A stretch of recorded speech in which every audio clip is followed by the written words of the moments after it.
you are now leading this extraordinarily big company. How do you think of yourself as a leader now? How did you think about your role on the inspiration side as a leader? This is a really important time. How do you deal with that? Welcome to No Turning Back, a podcast hosted by General Stan McChrystal and myself, Chris Fussell. Our goal here is simple: to have serious conversations with serious leaders so that we can learn from the best and navigate these complex times together. Thanks for joining us. Today we're joined by Eric Roza, the new CEO of CrossFit. When I joined the SEAL teams in the late 90s, like a lot of special operations forces, the approach to fitness was radically different than it is these days. We were long distance runners, swimmers, weightlifters, sort of a very traditional mindset around what it meant to be physically ready for a tough environment. The idea of sort of a practical fitness hadn't really entered the lexicon because we didn't know what practical would look like. Now that's sort of matured into this idea of functional fitness. What function are you trying to achieve, rather than sort of what body shape are you trying to achieve, or more sort of 80s and 90s view on fitness.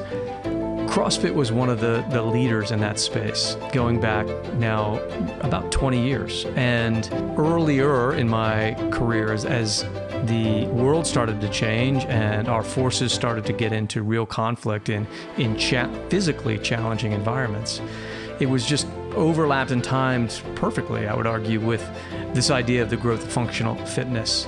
How do you get your body, mind, etc., ready for the environment you needed to perform in?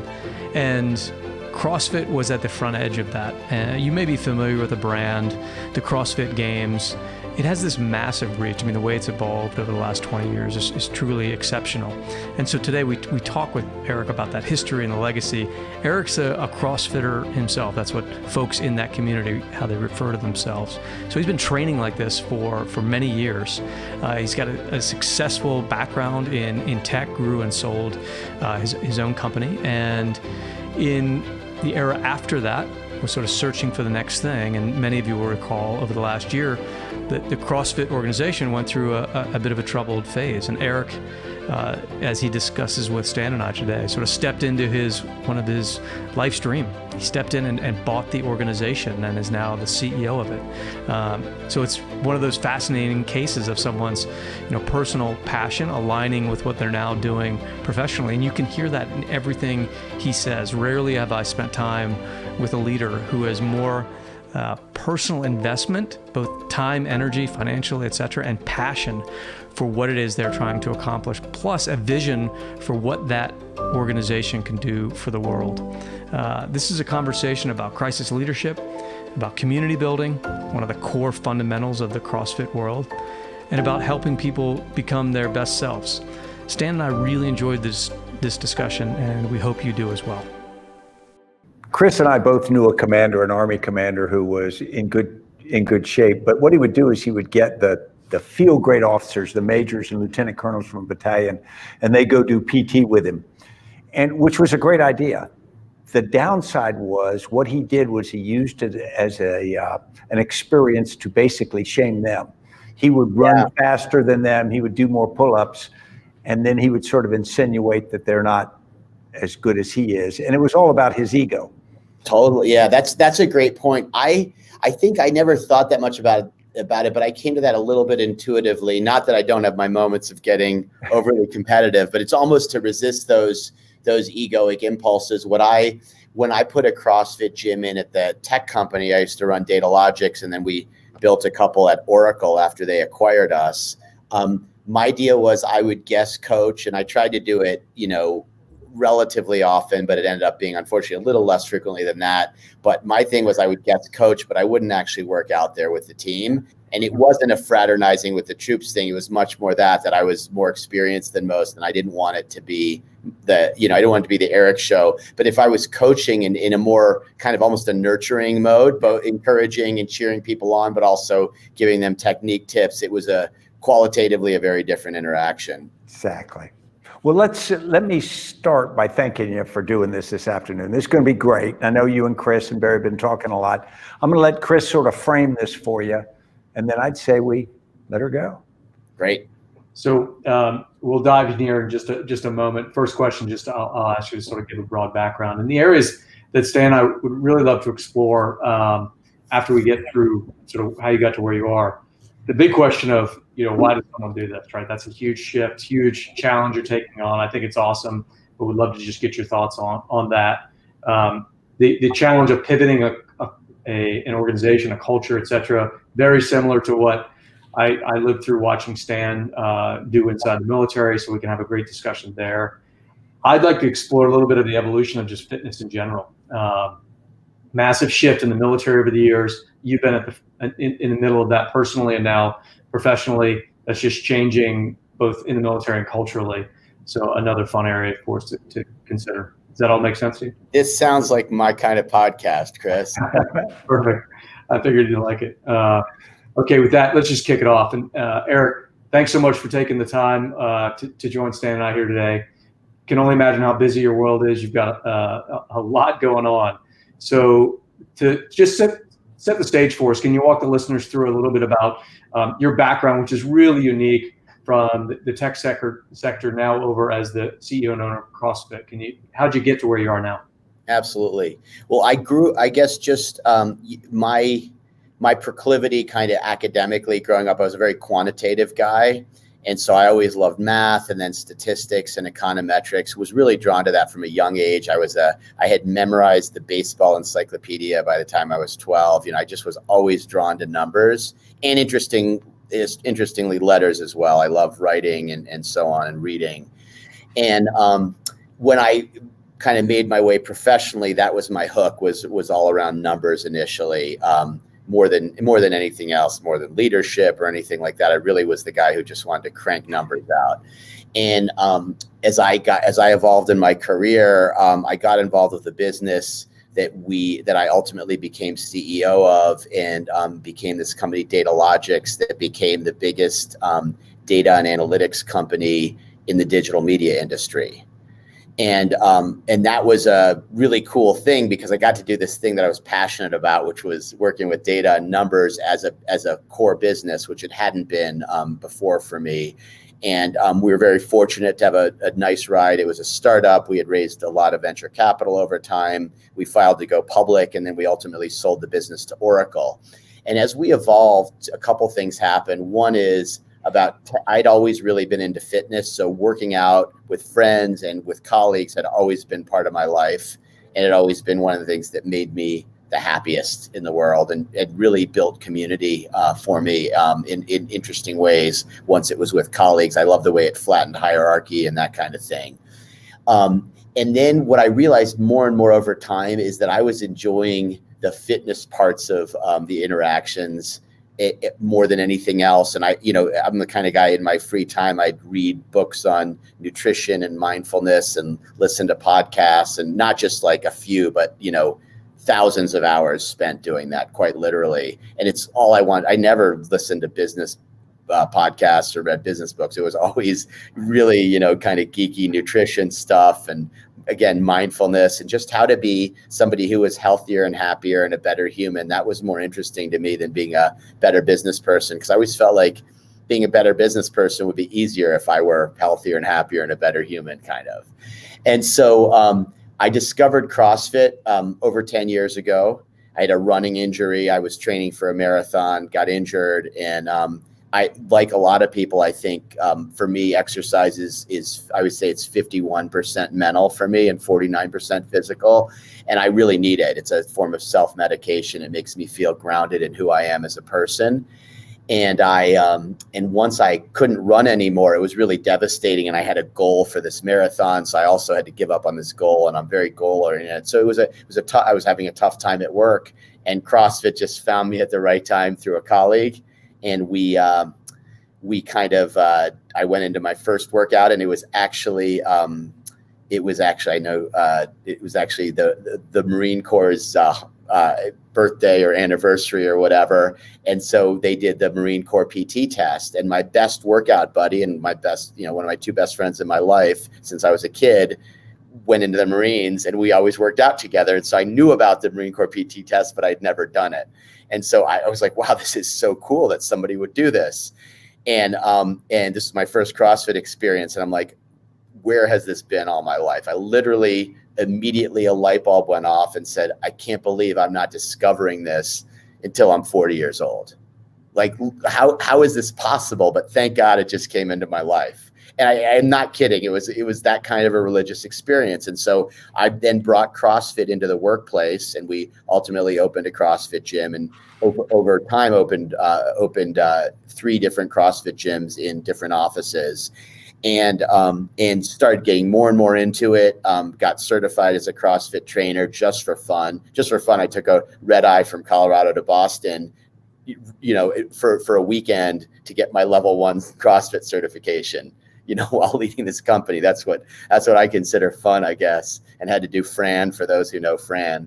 And then I got this crazy idea into my head a little over 9 years ago that one day, if I could do anything in the world, I would buy CrossFit and lead it into the future. I thought CrossFit had the potential to change the world for the good in a way nothing I had ever seen. And I was seeing it happen over and over with myself, with my friends, with the folks I met at the gym, and then with the colleagues that tried it at work. And I just saw this power of CrossFit at its best, what it could do. And it wasn't just about working out. It was this kind of unique and weird methodology. It was the community and this crazy, funky, organic ethos that developed around CrossFit. And, it's not like this is something that had to exist in the world. It's really weird that it exists, but it's different than anything else, which people get right away. And I just fell in love with it. And so I made some attempts 9 years ago to get introduced to the founder and try to convince him to sell me the company. I didn't get to him. And I put it on ice and opened my own CrossFit gym on the side and said, this will just be a side project for now, and we'll see what happens. And luckily, the heavens opened in June due to a crisis CrossFit was going through. And I said to myself, this is your chance, buddy. I'd been on the beach for about a year. I'd gone through a divorce and both my parents dying and leaving the company I'd been leading for 14 years after selling it. And so it was a time full of change and challenge and getting to know myself. And I said, if I could do anything with the rest of my life, it would not be to sit on the beach and ski all the time, although that sounds pretty good, and hang out with my 4 kids. It really would probably be spending almost all my waking hours leading CrossFit into the future, and what I see as its destiny. And so I just feel incredibly grateful that the universe conspired to help make that happen. Perfect. Let me pull on the lifestyle choice that CrossFit represents, because if I were a skeptic, and I'm not, but I'm going to play a skeptic right now, then I would say, how does it differ from people who get excited by a book, The Power of Positive Thinking, or people become adherent to a particular religion, something that becomes very, very important to their identity and how they think? How does CrossFit fit into that mindset? And what's the positive of that? And then where does it go? I love the framing of that question, Stan. It's a broader scope to the question. If you had said, how is this different from another workout? I've heard that one 100 times. No one's asked me that question that way before. So I love that. Let me think about that. Let me tell you how I think about what we do. So I've come up with kind of a phrase for this, and I think that'll be a lens to differentiate it. So what I talk about is we transform ourselves in the crucible of coaching, community, and hard work. And so the notion here is we're in the transformation business, which I think the things that you mentioned would also be in that business. We also, the notion was not we transform you, but we transform ourselves. So we actually start with, we walk this talk every day. We believe it. And the idea of a good CrossFit coach is someone who's actually doing the workouts themselves. Stan, you were saying before we got started here, right? You were talking about your former CO who took you for a run for the discussion, right? I want to be with that leader. I want to be the leader who's still walking and not saying, oh, I remember when I used to do this. Let me grab another jelly donut and you get these push-ups done, right? So I think the notion that we live this. This is what, not just what we believe and preach, but we live it authentically.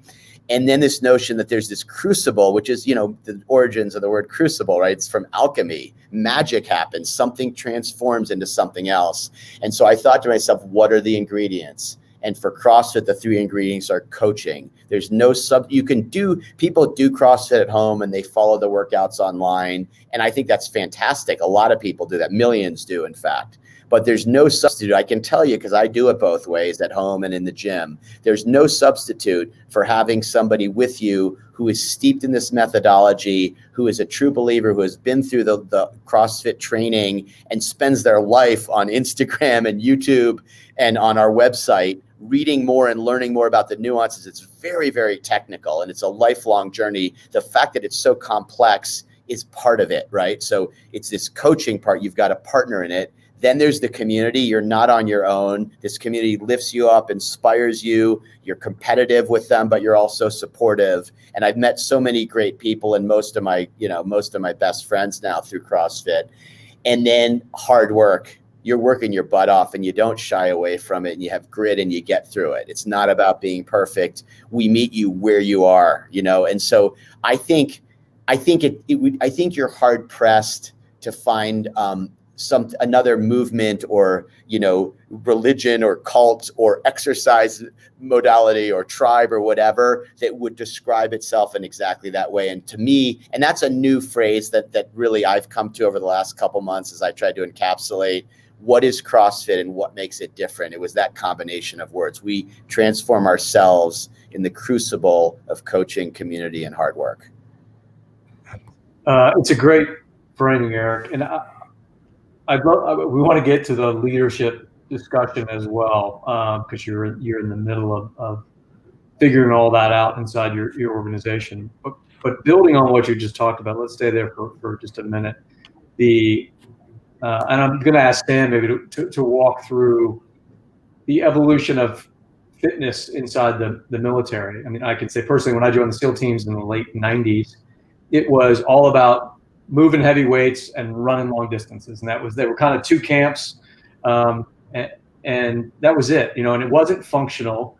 You were either skinny and fast or you could bench press 400 pounds, and none of that applied in places like Afghanistan, right? And so, I mean, you've seen that community transform. You've seen fitness transform. But Stan, if you walk us through that, and Eric, I'd be curious how that gets your wheels turning about what you're seeing inside of CrossFit and then society more generally. Sure. You probably know, Eric, I entered the military, West Point, 1972. And it was funny, there was not a cult of fitness. The average cadet went there and we ate too much. And I remember one cadet in my company, twice a year we had to do this physical fitness test. And it involved a 2-mile run and a few other events. And he would never work out for it, never try to get ready. And somebody said, why aren't you getting ready? Because day of the PT test, you're really going to suck. And he says, I figured this out. If I don't work out twice a year, I'm going to suck. If I work out every day, I'm going to suck every day. Why would I do that? That was a philosopher king there. But really, working out when I first got active, my first unit, the 82nd Airborne Division, was almost like shaving. You got up in the morning and you did this run wearing combat boots, running on pavement, which was terrible for you. Oh. And it was a check the block. It wasn't really to get in shape. It was what you did. You just did it a certain amount of time every day. And as people got 40 years and older, most of the people were in terrible physical shape. They smoked like chimneys. They drank like fish in those days. And so as a consequence, it was neither health-based nor physical performance-based. We didn't have metrics for it and whatnot. And then that started to change a little bit about the mid-'80s. And then suddenly you started having people who took pride that they were in good shape and they could perform. But it really wasn't until the 90s when we started finding different ways of working out that started cutting down on the repetition injuries, the constant running, and we started doing different things. And we really found that because Before that, we had the disposable soldier concept, and that was if a person got broke, particularly a sports kind of injury, we just basically ended their career and got another one. But suddenly you had professionals like SEALs, you had too much investment. You couldn't afford to do that. You had to have them working and you had to have them be able to recover. So an entirely different approach. And that's when I first became exposed to CrossFit, when serious professionals whose bodies were a part of their ability to survive on the battlefield decided, I'm going to do what is best for the outcome for me to be able to do that kind of thing. It was quite a change. So I guess I'd ask you, how do you tie that to someone who isn't working in law enforcement or Navy SEAL? How do you tell them that if you work at Data Logic or if you work somewhere else, this is really in your best interest? Yeah, it's interesting. There's with CrossFit, we have almost, one of the things that's been the most attractive to people about this, we talk about this in the context of the CrossFit Games, right? Where you have these effectively male and female gladiators going into the ring and doing superhuman things. And that's been one of the biggest draws to bring people into CrossFit. And we're very proud of it. And, 2 weeks ago, we had 11 million people around the world watching the CrossFit Games in spite of COVID and so on. But it also can be off-putting or irrelevant to people. And this gets to your question, I think, Stan, right? If this is, okay, CrossFit's that thing that Navy SEALs do and Rangers do it. So it's not what I do, right? I'm not going to do something like that.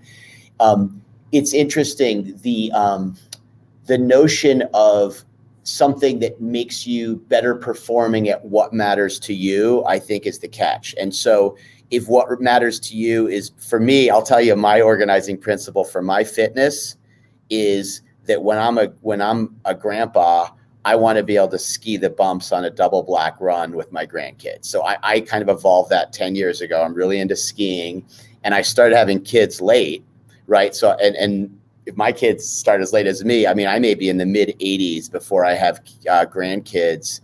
God forbid, it could be even later before I have grandkids who are ready to ski bumps down a double black run, but I'm going to be ready for them. And so for me, that's my organizing principle, right? I don't have to, I don't have to work through, a battle in Afghanistan in this lifetime, but that it really helps to have that view of your future, I think, and of your present. If you're somebody who, I have a friend who has most of her life been quite overweight, and before she did CrossFit, she told me that she was afraid. She lived in fear that if she was home alone and fell down somehow, she wouldn't be able to get up. And so maybe that's what your organizing principle is, right? Maybe your organizing principle is, I want to be able to, go for a jog with my dog. I think if you can find something that you want to get better at, and maybe it's, I want to improve my 5K time, or what, it can be really anything. But the question is if it's something physical, and I would argue something mental, I see so many benefits of CrossFit. I see people getting, and these aren't apocryphal tales. These are people I know getting off ADD meds, ADHD meds, appetite suppressants, antidepressant meds, anxiety meds. Like, I've seen these things happen to people I know. And so there's a lot there that doesn't necessitate that your goal is to have this elite performance in athletics or in the military. But the most important thing to me is you've got to find what's right for you. And you also then want to put it to the test. And a lot of the challenge that we've had, frankly, with CrossFit, that's part of my mission here, is to overcome certain stereotypes and certain portrayals that in some cases CrossFit has embraced, that this is hardcore stuff that's dangerous and you can hurt yourself or kill yourself with this stuff and all that. But like, most people who've been into a CrossFit gym actually see this incredibly warm, accepting community, whether they're in a wheelchair, whether they're missing limbs, whether they have cerebral palsy, whether they've gone through chemo recently. The best experiences at CrossFit, when we get it right, welcome everybody. no matter what their physical condition is, no matter what they look like. We don't care their age, their athletic background. I've seen 5-year-olds doing CrossFit classes, and I've seen people in their 80s. I haven't seen anyone in their 90s yet, but we have a great video of a 90-year-old doing CrossFit who had started it, 6 months earlier after either a stroke or a heart attack.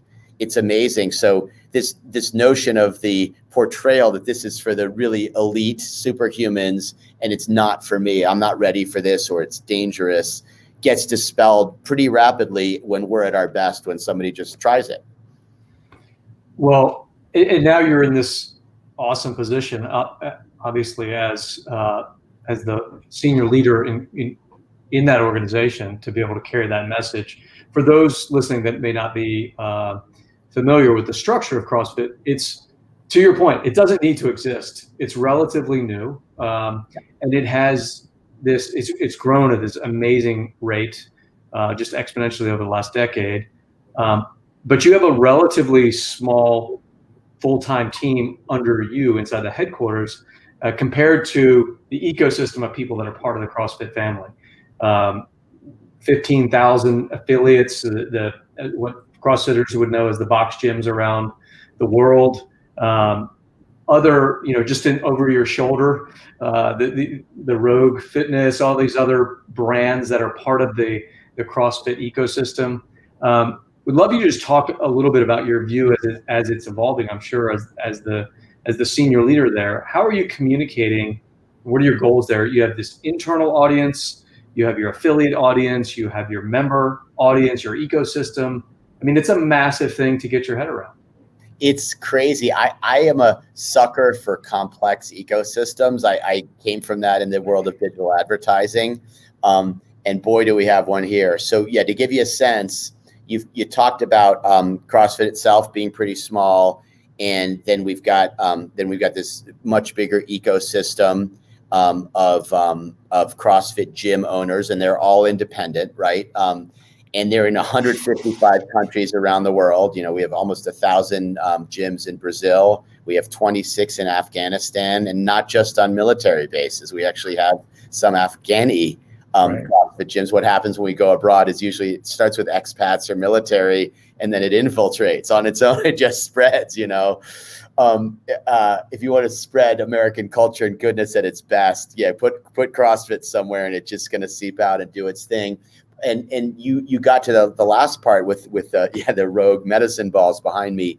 This is one of the more interesting parts of the ecosystem that people don't realize is CrossFit's really a platform company, almost not on purpose. We've built an ecosystem where there are 26 different types of organizations that have been built in the CrossFit world.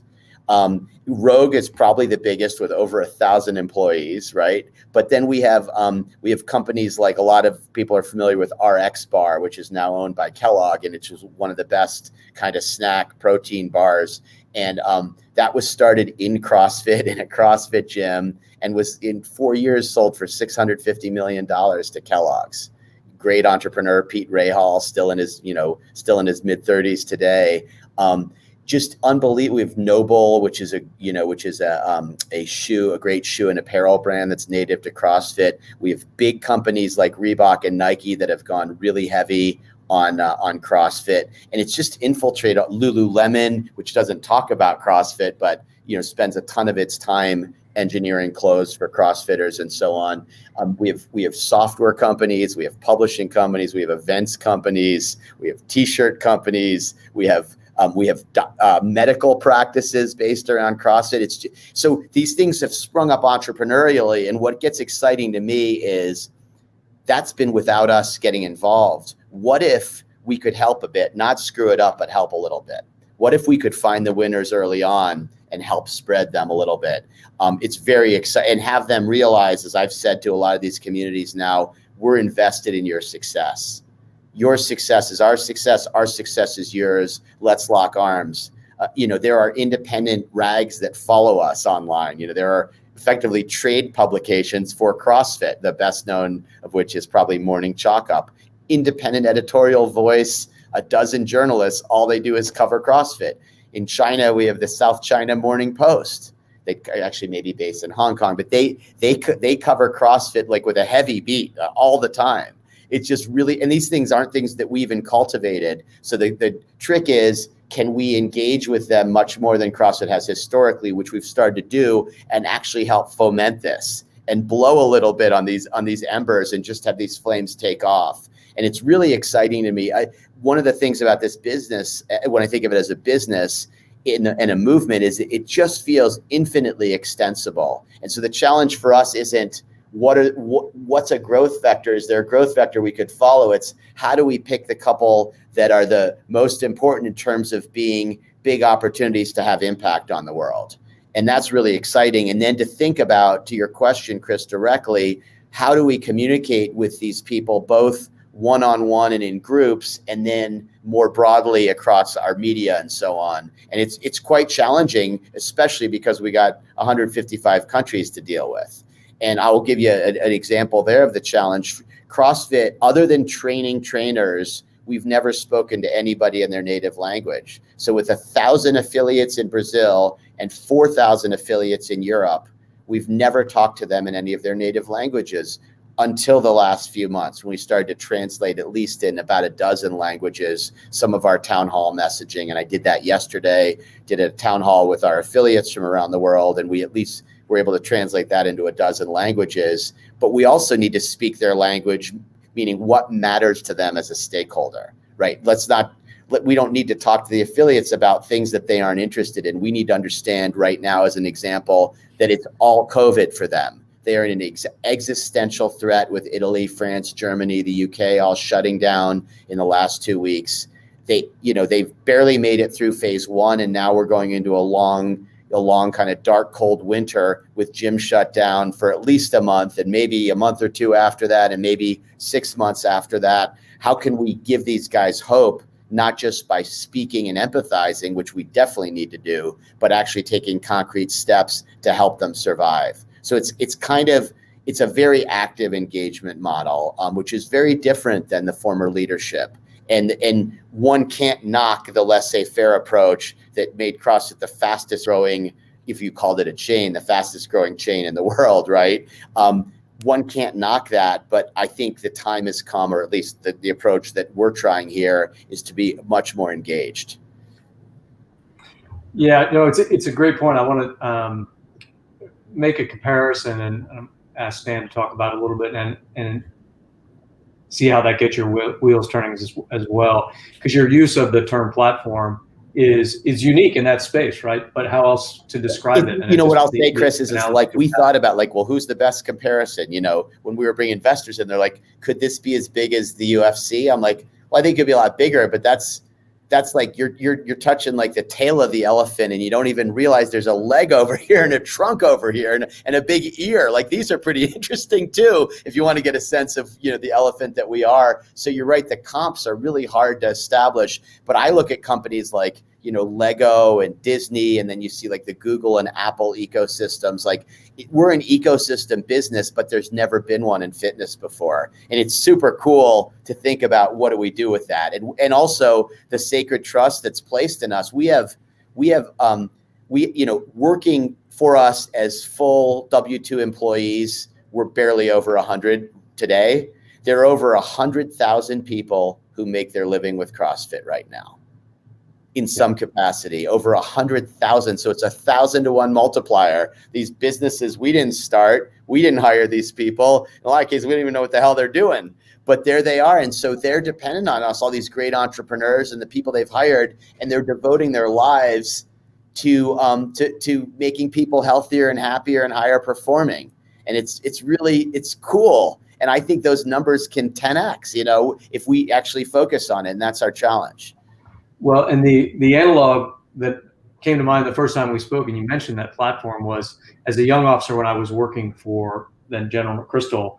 I remember he walking out of a meeting with another senior officer, and he had grown this thing that was a very niche, small counterterrorism set of organizations into this global platform. And I remember this other senior officer, because there's always competition over resources, et cetera. I was just sort of the junior officer in the room with me. And this other senior officer said, well, you now have this center of gravity. So all the resources want to go to you, which was another way of describing this sort of platform evolution. But the way you described it, communicating, I wonder if Stan might share sort of how he thought about communicating with that, all those handshake affiliates that were part of that enterprise. I'm going to go to school on this, Stan, so I'd love to hear. Yeah, well, I think you've already gone to school, but I'm going to describe something that a lot of people don't know. You know, you have Navy SEALs. Chris made it to the very most elite part of Navy SEALs and stayed there for a while. But Chris, you correct me if I'm wrong. The difference between the people who made it, matriculate their way through BUDS and then into a regular team and then into SEAL Team 6, are not necessarily the smartest or the biggest or the fastest. They are the people who don't quit. They're the people who develop a set of self-discipline habits over time. The beauty of what you describe with CrossFit is the inclusivity of it. If you had to be genetically superior to go to the CrossFit gym, or you'd be embarrassed, or if you had to do 200 pull-ups, you know, we'd all be embarrassed. But the reality is, if you have an ecosystem where what you're competing against is a lesser you, if I do this, I'm going to be a bit better me, and I'm around people who are also becoming a bit better them, and we make each other a bit better us. And it's just self-reinforcing, because it is addictive. Does that sound familiar to you? It absolutely does. I think about all the dimensions. You know, you can torture some of these, metaphors or whatever, but so many dimensions on which CrossFit has made me a better person. Many of which aren't visible maybe to others that much, but because they're internal, they're in my time alone, when I just realize the thoughts that are in my head and the way I'm processing, when you have various notions of, victimhood or whatever that rear their head, and really, and you find the grit and so on to push through and own it and have an internal locus of control and get out of your reptile brain and come back into the prefrontal cortex and kind of own it and move forward. It resonates completely with me. One of the, in the CrossFit world, in the chat rooms and your discussions, as you moved into this position, a lot of the feedback has been, he's one of us, right? You post your times, you owned a box gym. And so you see from multiple levels, again, analogous to the special operations community. You had to come up through those ranks, and if you hadn't lived on the battlefield, then it was harder, to integrate. The day, I would say, Chris, the day I'm not doing CrossFit anymore, I'm stepping down. I couldn't lead this without doing it. And the beauty is this is a further testament that it can be adapted to anybody, because, I can't control what's going to happen in my mind or body when I walk out the door today when we're done, but I'll still be back in the gym one way or another. Which obviously is critical in that culture. So it's great to hear you say that. How do you, having owned a gym and now being owner of CrossFit broadly, what's your message to those affiliate owners? How do you see them and advise them about leadership at that front line? Because they are your interface point with the folks coming in to get a workout. Well, Chris, I've really appreciated the discussions I've had with you and Stan and the rest of the team around just thinking about leadership and how we might help develop leadership in the ranks of the affiliates. Like, that's an exciting idea to me. What I've tried to do so far is to model something versus telling them what they should do. So I've tried to draw parallels between we're all in this because we're in the transformation business. There are many more lucrative jobs than owning a CrossFit gym, and we have a very intelligent, way above average, intelligent, articulate, persevering kind of group leading CrossFit gyms. So they're not doing this because it's the easiest way to make a buck. They're doing it because they're in the transformation business. And I tell them, I was at a point in my career where I didn't need to make a buck anymore either, right? I had a pretty good life with some meaning in it, but not enough. And what really inspired me was the transformation of the CrossFit business and brand to bring it to the next 10x. And so I just try to draw some of those parallels, and hopefully I'm modeling some of the ways that, will feel authentic to other folks and will help how they show up. But to date, we haven't really focused specifically on leadership lessons overtly for them. It's hopefully just modeling some of it.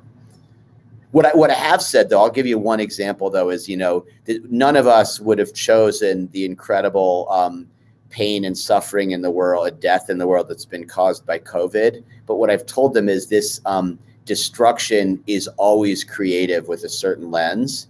And so when we see the forest burns down and new things grow and evolve, when I had the affiliates together yesterday, we talked about this, but out of the wreckage of COVID for the gym ecosystem and public health and everything else, and this is whether it takes us 3 months or 6 months or 9 months or 12 months or 18 months in different parts of the world, we're going to come out of it, and people are going to be craving the community and the hard work and the coaching that we offer.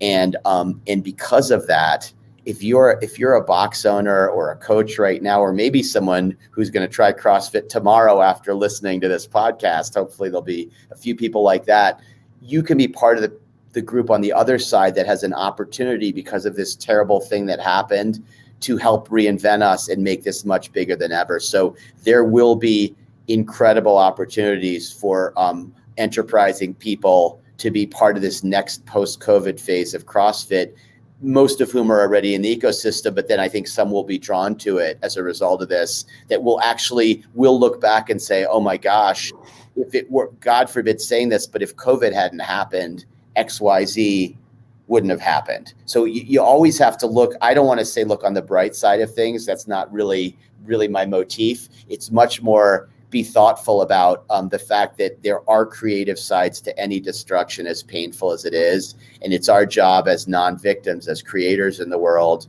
to define our destiny in that forward motion. I'm going to pull this even a little bit further, Eric, because I actually think CrossFit is something that can make a very positive difference in the world. And when I think of when I am my best, it's when I feel good about myself, when I've done something good, or I'm disciplined, or I haven't acted like a jerk or whatever, which is only occasionally. But it's those things that make me feel better, and therefore I feel more confident to help other people to be engaged. We're about to be, hopefully, in a post-COVID world. We're also in a hyper-partisan political environment inside the United States and other places. And we need things that bring us together. We need things that allow us to interact in a way that you can respect other people, not for their native ability, but for their effort, for their commitment. And you need things that people can belong to. There are so many things in life that we want to tie ourselves to, and sometimes family ties or business ties get weak. And we need to tie ourselves to some things. And I think something like CrossFit, which is not just self-improvement, it's improvement of others, can provide the kind of positive avenue. Can you talk about that a little bit? I want to, Stan, but I have chills. Like, just literally your words were very, I don't know, they're very meaningful and emotional to me. I don't know how to enhance on what you just said. I really don't. I mean, I think you're right on. This is it's a much more trite way of saying what you said in a more pithy fashion, but it loses all of the power of what you said. But the best CrossFit coaches think of this as a sacred duty to give people the best part of their day every day. And so if your job sucks, or you've been let go, or your marriage is failing, or you can't find a partner, or your dog died, and I say this as someone who went through this. I brought my mom into CrossFit. And definitely get emotional when I talk about this. My mom started CrossFitting at the age of 75, and it was the best thing in her life, as my dad was struggling with Alzheimer's, and they had moved into a retirement home, and she couldn't handle it. It ended up, ultimately, the stress of taking care of my dad ended up killing her before him. And it was being part of this tribe every day she was in the Masters women class, and they'd go have coffee, and she was 20 years older than everybody else, but she could deadlift 100 pounds, and she didn't know what a deadlift was when she was 74, by the way, which was pretty friggin' cool. She, identifying as part of this tribe rather than the old lady who had a husband with Alzheimer's, and who, again, and she had a stroke at one point, and then was back in the gym 3 weeks later. I mean, it was a friggin' miracle. And I think you're absolutely right. This meaning that comes from part of this crucible that you're in of transforming yourself and being part of the transformation of others in the community and the tribe is, people would ask me at the beginning, like everybody else, I drive people crazy talking about CrossFit all the time. And I'm probably even worse now. And it was like, people say, well, isn't it kind of a cult? And I'm like, well, kind of depends how you define cult. I mean, if you define that in a non-pejorative way, it probably meets some of the definitions of that, but it's inclusive, and you can leave anytime, and you don't really have to have a belief system other than doing the hard work and working out is good for you, and that you care about other people, and that you have to welcome everybody wherever they are. As you said, Stan, people are always like, well, I'll come in once I get into good shape. We're like, you're missing the point. There are people who start CrossFit at 500 pounds. It doesn't matter. Believe it or not, this is true. There is an oncology ward. I believe it's on Mallorca in Spain. And I may be wrong. It's on Mallorca, but I think it is, where they have a CrossFit gym. I'm not making this up. Organic. We are in probably about 50 hospitals around the world, plus or minus. But this is an oncology ward. And the head of oncology prescribes CrossFit to people before their surgery, not after, before, to get them ready for the recovery, right? It doesn't matter what stage of cancer you have. It doesn't matter if it's one that's going to threaten your life or whether you're not going to survive the surgery, because it's going to make that part of your life better, as well as make it more likely that you're going to recover and recover more quickly. And that kind of enlightened medicine, man, when you start hearing that, you're like, wow, that's an inspiring story. And we've told the story. I think there's a little story on that, but we haven't told the big version of that story yet. But it's pretty amazing for what this can catalyze. Yeah, that's really powerful. One of the little tricks you sort of figure out going through SEAL selection is, and it's true in other special operations, everybody has a hard time, right? Nobody's a guarantee. And if the instructors say, hey, this is a person we've got, this kid has potential. If they're struggling, they can rearrange the boat teams, and they'll put that future potential operator in with a more cohesive crew, and they'll turn around in about 30 seconds.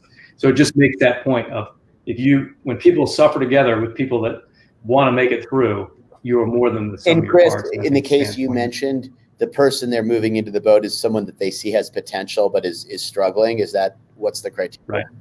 Yep. If I want to save this kid, I'm going to move in with boat crew 4, because they've got their spirits are up right now. In about 30 seconds, this guy's going to I love that. I knew about the boat crews, but I didn't know about the kind of judgment that's being made there. That's really cool. Yeah.